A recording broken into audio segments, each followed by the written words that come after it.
आज हम देखेंगे साधारण ब्याज जो कंपटीशन लेवल का होगा।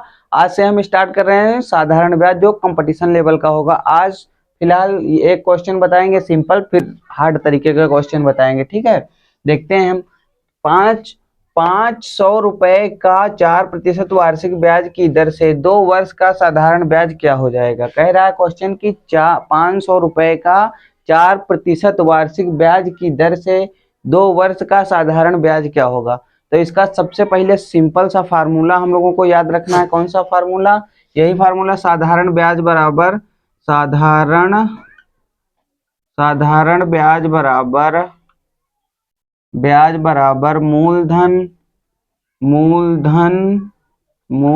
गुणे समय गुणे दर बटे 100।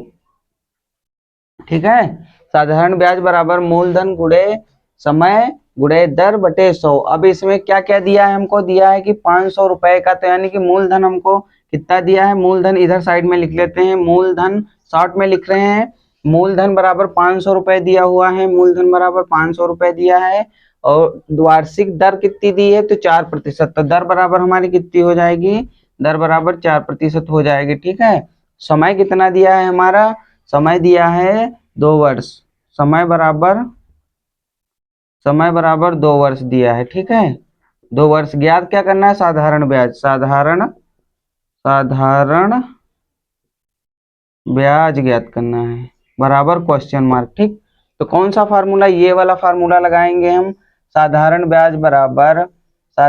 ब्याज बराबर मूलधन गुणे समय गुणे दर होता है। ठीक, ये फार्मूला लगाएंगे। तो हमको क्या, ये साधारण ब्याज ज्ञात करना है। साधारण ब्याज ज्ञात करना है हमको। मूलधन दिया है तो हम यहाँ क्या करेंगे? मूलधन की जगह पे कितना दिया है? 500 रुपए लिख देंगे। मूलधन की जगह 500 रुपए लिख देंगे। समय कितना दिया है? समय हमारा 2 वर्ष, गुणे 2 वर्ष कर देंगे। दर हमारी कितनी दी है? दर हमारी 4% है, तो 4 लिख देंगे। ठीक है, उसके बाद बटे में कितना है? सूत्र से 100 लिखा है, तो यहाँ से फार्मूले से 100 नोट कर देंगे। फिर क्या करेंगे? अब इसको काट लेते हैं। तो एक एक 2 जीरो ये ऊपर के काट दिए, एक एक 2 जीरो नीचे के काट दिए। तो यहाँ कितना बचा? 5 गुणे 2 गुणे 4। ठीक है, अब इसकी गुणा कर देंगे तो 5 दूनी 10 चौक 40 आ जाएगा। तो ये क्या आ गया? 40 रुपए आ गया। क्या आ गया? ये साधारण ब्याज आ गया निकल के। क्या? ब्याज साधारण ब्याज। ठीक है, ये सवाल आप लोगों की समझ में आया होगा, क्योंकि इसमें सिंपल सा था, साधारण ब्याज ज्ञात करना था। तो हमने क्या, हमें सब कुछ पता था। देखिए, मूलधन पता था 500 रुपए, दर भी पता थी 4%, समय भी पता था 2 वर्ष, साधारण ब्याज ज्ञात करना था। तो हम ये वाला फार्मूला लगाएंगे, साधारण ब्याज बराबर मूलधन गुणे समय गुणे दर बटे 100। फिर मूलधन की जगह 500 दिया था, यहाँ से देखते हैं तो 500 लिख दिए। समय कितना दिया था? 2 वर्ष लिख दिए। दर कितनी दी थी? 4%। फिर 100 से 100 नीचे लिख करके, फिर एक जीरो से एक जीरो कटा, एक जीरो से एक जीरो, यानी कि 2 जीरो ऊपर के 2 जीरो नीचे के। बचा क्या? 5 गुणे 2 गुणे 4 बचा। गुणा कर दिए तो 40 रुपए, साधारण ब्याज 40 रुपए आ गया। ठीक है, देखते हैं अगला। अगला जो है क्वेश्चन देखते हैं। ये सवाल कह रहा है कितने समय में 800 रुपए का ब्याज 4% की वार्षिक दर से 160 रुपए हो जाएगा। ठीक है, कितने समय, यानी कि इसमें समय ज्ञात करना है। 800 रुपए क्या दिया है? हमारा मूलधन। तो हम सबसे पहले क्या करते हैं? इसका लिख लेते हैं। तो मूलधन बराबर कितना दिया है? मूलधन बराबर दिया है हमारा 800 रुपए। ठीक है, 800 रुपए। फिर उसके बाद ब्याज की दर कितनी दी है? ब्याज की दर 4% दी है। ठीक है, कितनी दी है? 4%। तो दर बराबर क्या लिख देंगे? 4%। 4%। उसके बाद दर से 160 रुपए हो जाएगा, यानी कि ये क्या दिया है? ये दिया है हमारा साधारण ब्याज। साधारण ब्याज। ठीक है, ये कितना दिया है? 160 रुपए।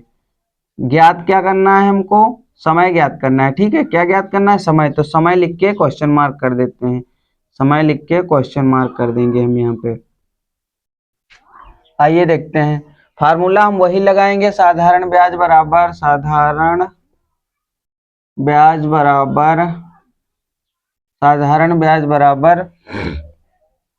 मूलधन गुणे समय गुणे दर हो जाएगा। ठीक है, बटे 100 हो जाएगा, बटे 100 हो जाएगा। तो क्या हमको पता है, देखते हैं। सवाल कह रहा है कि कितने समय में 800 रुपए का ब्याज 4% वार्षिक दर से 160 रुपए हो जाएगा। ठीक, तो साधारण ब्याज हमारा कितना दिया है, 160 रुपए दिया है, बराबर मूलधन कितना दिया, 800 रुपए दिया है, गुणे समय हमको ज्ञात करना है, तो समय को ऐसे ही लिख लेते हैं समय। अब क्या दिया है हमारी दर, दर कितनी दी है यहाँ से देखते हैं 4%, तो दर के स्थान पर 4 लिख देंगे, नीचे कितना है 100 है। ऐसी कंडीशन में आप लोगों को पता है यहाँ पे एक होता है, एक लिख के क्रॉस मल्टीप्लाई कर देंगे। ठीक है, क्रॉस मल्टीप्लाई जैसे ही करेंगे हम, तो ये इसके साथ चलाएगा और ये इधर आ जाएगा, तो ये क्या हो जाएगा 800 गुणे समय गुणे 4 हो जाएगा। ठीक है, तो इधर क्या हो जाएगा 160 रुपए, 160 गुणे 100 हो जाएगा। अब क्या करेंगे, समय ज्ञात करना है। संख्याएं गुणे में जब होती हैं, जब संख्याएं गुणे में होती हैं तो इधर से उधर भेजते हैं, तो कहाँ चली जाती हैं, इसके नीचे आ जाती हैं। तो क्या करेंगे हम, समय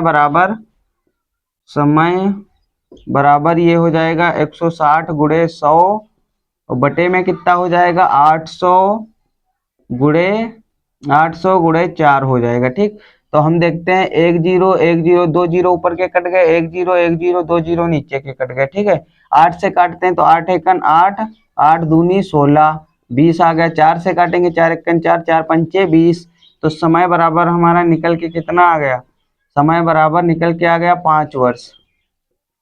कितना आ गया 5 वर्ष। देख लीजिए एक बार फिर से, हम सवाल कह रहा था कि 800 रुपए का ब्याज 4% की दर से 160 रुपए हो जाएगा। ठीक है, तो मूलधन कितना था 800 रुपए, दर कितनी 4%, साधारण ब्याज 160 रुपए, समय निकालना था। हम फार्मूला लगाए, मूलधन 800 रख दिए यहाँ पे, समय ज्ञात ही करना है, दर 4%, 100 यहाँ पे बटे में होता है, तो सूत्र का है। फिर क्रॉस मल्टीप्लाई कर दिए, तो ये वाला जो है पोर्शन इधर लिख लिए, यानी कि 160 गुणे 100, ये वाला इधर लिख लिए 800 गुणे समय ज्ञात करना है गुणे 4, फिर उसके बाद समय ज्ञात करना है। तो जब गुणे में संख्याएं होती हैं तो इसके नीचे चली जाती हैं, जब इसके नीचे चली गई तो हमने क्या कर दिया, इसको काट दिया। जब हमने कैलकुलेशन किया काट पीट के, हमारा समय कितना 5 वर्ष आ गया। ठीक है, आई होप आप लोगों की समझ में अच्छे से आ रहा होगा। अब आज यहीं तक रखते हैं, मिलते हैं अगले वीडियो में।